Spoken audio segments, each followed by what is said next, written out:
दोस्तों, किसी ने सच ही कहा है कि प्यार की कोई उम्र नहीं होती, लेकिन जब वो प्यार आपके दिल से होते हुए दिमाग पर चढ़ जाए तो वो जहर बन जाता है।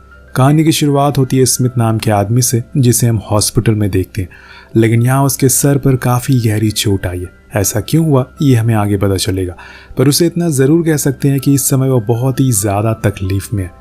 कहानी थोड़े समय आगे पहुंचती है, जहां पर हम स्मिथ को नेचर कोव नाम की जगह पर जाते हुए देखते हैं, जहां पर उसके छोटे भाई का एक छोटा सा घर है और यहाँ वो कुछ पल अकेले गुजारने के लिए सुकून से आया हुआ है। अब बीच में उसे एक रेंजर मिलता है जो उसे उसकी मंजिल तक छोड़ देता है, लेकिन वो उसे पूछता है कि आप यहाँ करने क्या आए हो। तो स्मिथ कहता है कि वो अपनी जिंदगी से थक चुका है, इसलिए उसे कुछ पल नेचर के बीच में चाहिए, शहर से दूर।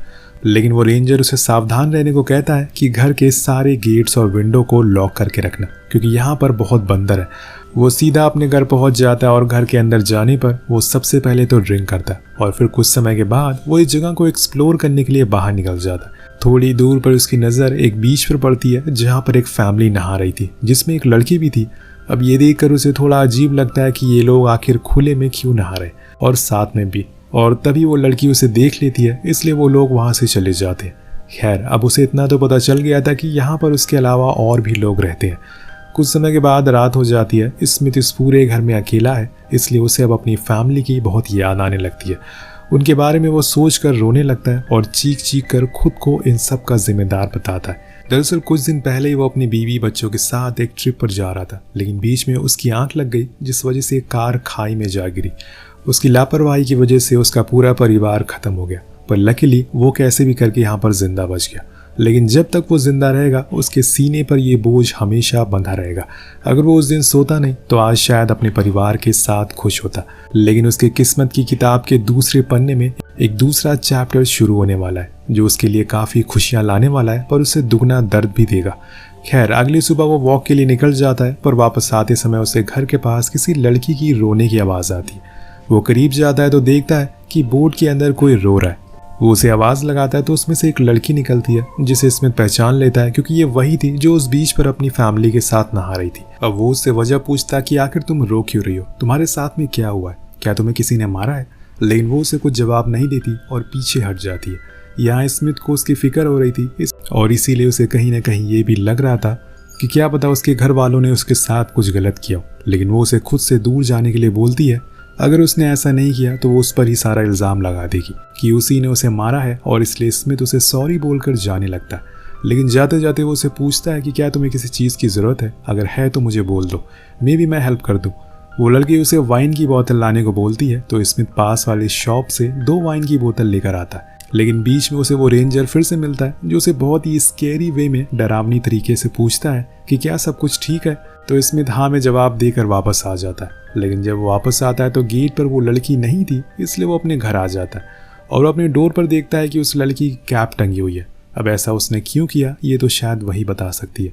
मे बी वो स्मिथ से दोस्ती करना चाहती हो, या फिर ये उसका किसी तरह का मैसेज हो कि वो यहाँ से भागना चाहती हो। कुछ भी हो सकता है, लेकिन जो भी होगा हमें आगे पता चलेगा। कुछ समय के बाद रात हो जाती है तो स्मिथ खाने के लिए टेबल पर बैठता है, लेकिन उसी समय उसे कुछ हलचल सुनाई देती है। उसे लगता है कि शायद कोई घर के अंदर बंदर घुस गया, और इसीलिए वो उसे मारने के लिए धीरे धीरे करके गेट के पास जाता है। लेकिन वहाँ कोई भी बंदर नहीं था और इसलिए वापस आकर सो जाता है। लेकिन जब से वो इस घर में आया है तब से लेकर आज तक उसे अच्छी नींद कभी नहीं आई है, क्योंकि हमेशा उसे अपनी फैमिली की याद सताती रहती है। अगली सुबह वो एक बार फिर से बीच पर जाता है, जहाँ उसे एक बच्ची बैठी हुई मिलती है। उसे देखकर वो अपनी बेटी के बारे में सोचने लगता है कि कभी किसी समय पर वो भी अपनी बेटी के साथ ऐसे ही समय बिताया करता था। अब उसका ये रोज का रूटीन हो चुका था। वो ऐसे ही अकेले बैठकर खुद की गलतियों को सोचता रहता था, और इसी दौरान वहाँ पर वो लड़की एक बार फिर अपने परिवार के साथ आ जाती है। लेकिन उसे देखकर लग रहा था कि वो किसी से डरी हुई है। अब स्मिथ उसे उसके चोट के बारे में पूछता है, लेकिन वो कुछ भी नहीं बताती। उल्टा उसके डैड तो उसे बहुत ही गलत तरीके से मारते हैं और उसे पूछती है कि ये कौन है। उनका ये बिहेवियर देखकर स्मिथ को काफ़ी अजीब लगता है, लेकिन वो उनकी फैमिली मैटर में दखल नहीं देना चाहता था, इसलिए वो घर आ जाता है। पर रात होने पर उस लड़की के डैड उसके घर आते हैं और उन्हें वहाँ देखकर स्मिथ हैरान था, क्योंकि उसने इस चीज़ की उम्मीद कभी नहीं की थी। खैर, वो उन्हें अंदर आने को बोलता है और दोनों साथ में ड्रिंक करते हैं। अब बातों बातों में वो आदमी अपना नाम जॉन बताता है और अपनी बेटी का नाम एली। स्मिथ उसे उनकी वाइफ के बारे में पूछता है कि वो कहाँ पर है। तो जॉन बताता है कि मैं और मेरी फैमिली इस एरिया में हम लोग सबसे पहले आए थे और यहीं पर हमने अपने परिवार को बढ़ाया है। लेकिन एक दिन जब हम लोग घर में एंजॉय कर रहे थे तभी कुछ गुंडे घर में घुस जाते और उन्होंने हम सभी को बंदूक की नोक पर रखकर सारे सामानों को लूटना शुरू कर दिया। लेकिन जब उन्होंने मेरी बेटी को देखा तो उसके करीब जाने लगे। उनकी नीयत खराब हो गई।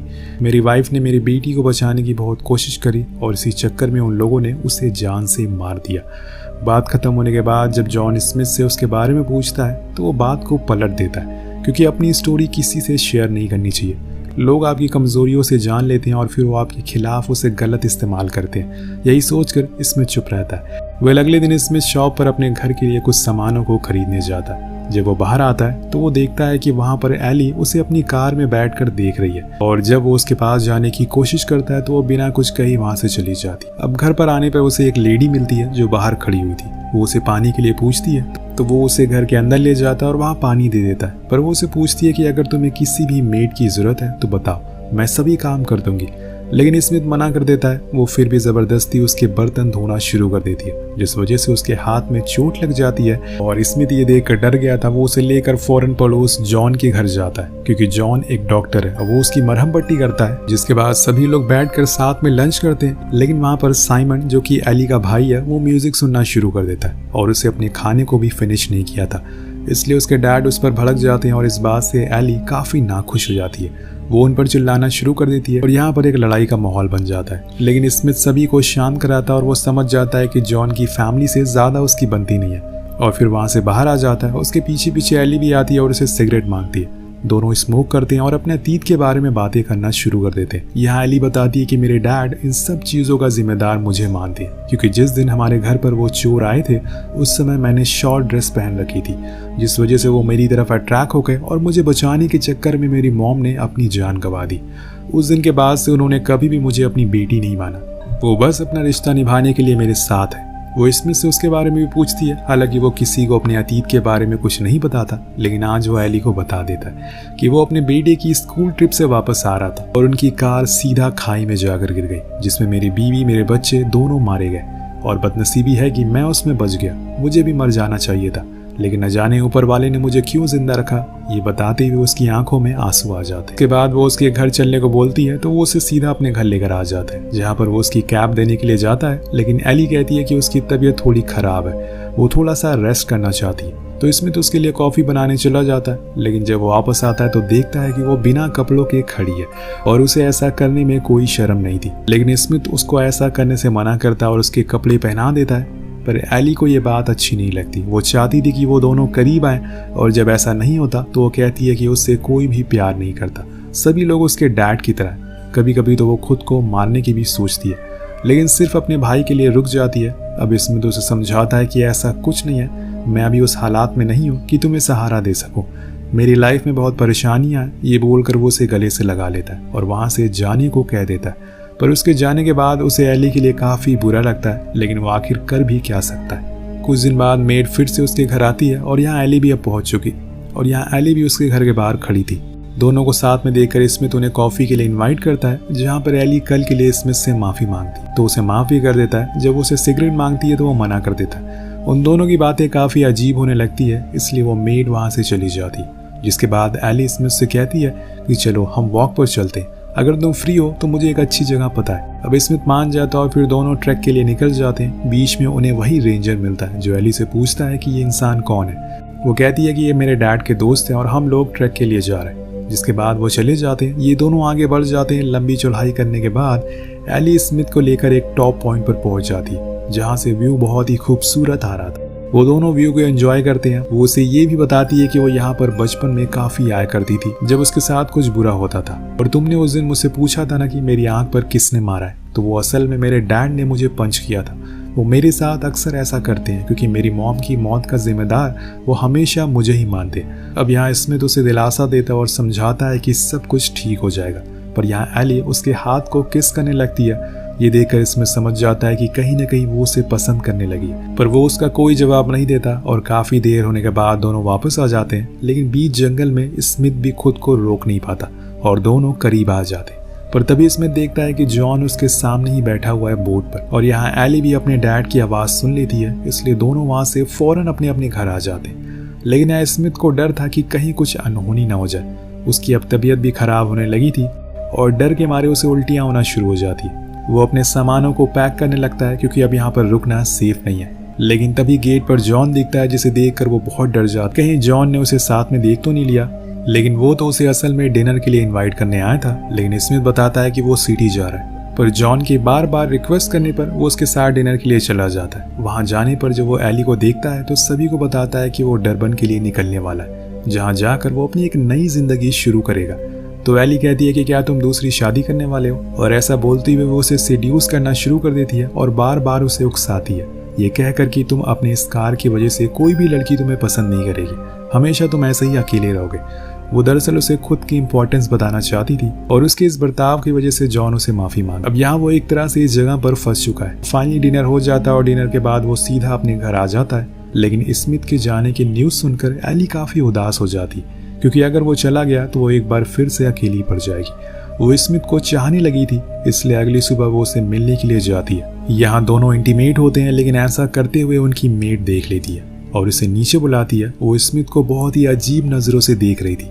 ऐसा लग रहा था कि मानो वो जॉन को जाकर सब कुछ सच बता देगी, पर ऐसा होता नहीं है। कुछ देर बाद वहाँ जब स्मिथ निकलने वाला होता है तभी जॉन आ जाता है और उसे बताता है कि साइमन मुझे कहीं दिखाई नहीं दे रहा है, क्या तुम मेरी मदद कर सकते हो। अब वो कैसे मना करता, इसलिए उसके साथ उसे ढूंढने के लिए निकल जाता है। उधर एली हर जगह पर साइमन के पोस्टर चिपकाती है। वहाँ नदी में भी लोग उसे ढूंढने और दूसरी तरफ नदी में भी कुछ लोग उसे ढूंढ रहे थे, क्या पता वो नदी में डूबकर मर गया हो। लेकिन यहाँ उसका कोई अता पता नहीं चलता, शायद वो अपने इस परिवार से दूर भाग गया हो जो उसे हर रोज बेवजह तकलीफ दे रहे थे। एली को भी यही लगता है, लेकिन वो किसी को बताती नहीं। अब यहाँ से घर जा रहे स्मिथ को वही रेंजर दोबारा मिलता है जो उसे अपनी कार में बैठने को बोलता है और फिर उससे कहता है कि तुम एली के काफी करीबी दोस्त हो, क्या तुम मेरी उससे बात करवा सकते हो, मैं उससे शादी करना चाहता हूँ। तो वो कहता है कि सॉरी, ये सही समय नहीं है उससे ये बात करने का। ये बोलकर वो कार से उतर जाता है और यहाँ से चला जाता है। मतलब ये रेंजर भी एली से प्यार करता है और उससे शादी करना चाहता है। अब धीरे धीरे समय बीतने लगता है। एक दिन जब स्मिथ बीच पर होता है तो वहाँ एली भी आती है, उसके साथ बात लेने लगती है। किनारे पर आने पर वो उसे रोते हुए कहती है कि मैं यहाँ अब रहना नहीं चाहती, मुझे अपने साथ कहीं दूर ले चलो, अगर मैं यहाँ पर रही तो खुद को ही मार डालूंगी।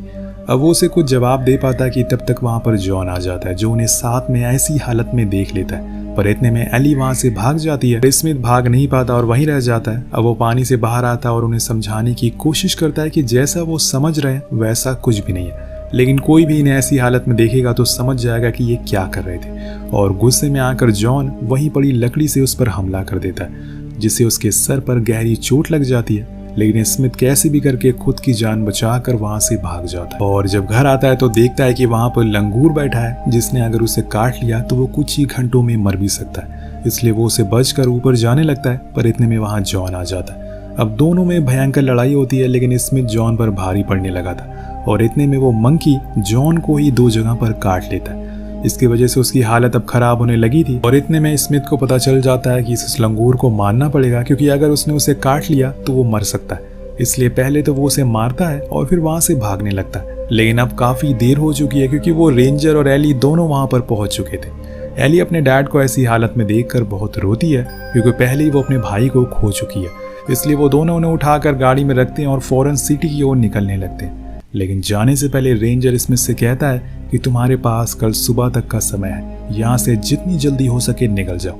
पर दूर खड़ी एली को कुछ समझ नहीं आ रहा था कि वो किसके साथ जाए, अपने डैड के साथ या फिर अपने प्यार के साथ। उसने काफी देर सोचकर कार में बैठना सही समझा, क्योंकि अभी डैड से ज्यादा इंपॉर्टेंट उसके लिए कोई नहीं है। अब इस समय पर तो वो जैसे भी है उसके डैड ही है। और ये देखकर स्मिथ पूरी तरह से टूट जाता है। उसने बहुत ही मुश्किल से अपनी जिंदगी पर लगे इस घाव को ठीक करा, पर एक और घाव अब उसकी जिंदगी में लग जाएगा। उधर एली भी अच्छा फील करने लगी थी, उसे एक साथ ही मिल गया था, लेकिन शायद इन दोनों की किस्मत में इतना ही प्यार लिखा था। पर यहाँ हमें एक और चीज पता चल गई है, आप चाहे जैसे भी हालात में हो, अपनी जिंदगी में खुश हैं या दुखी हैं, आपको बस किसी ऐसे इंसान की जरूरत है जो कि आपको दिल से प्यार कर सके, जिसके बाद धीरे धीरे चीजें अपने आप ठीक होने लगती है। वेल इसी के साथ ये कहानी यही खत्म हो जाती है। आपको कहानी कैसी लगी नीचे कमेंट करके हमें जरूर बताएगा। मिलते हैं अगली वीडियो में। Peace out.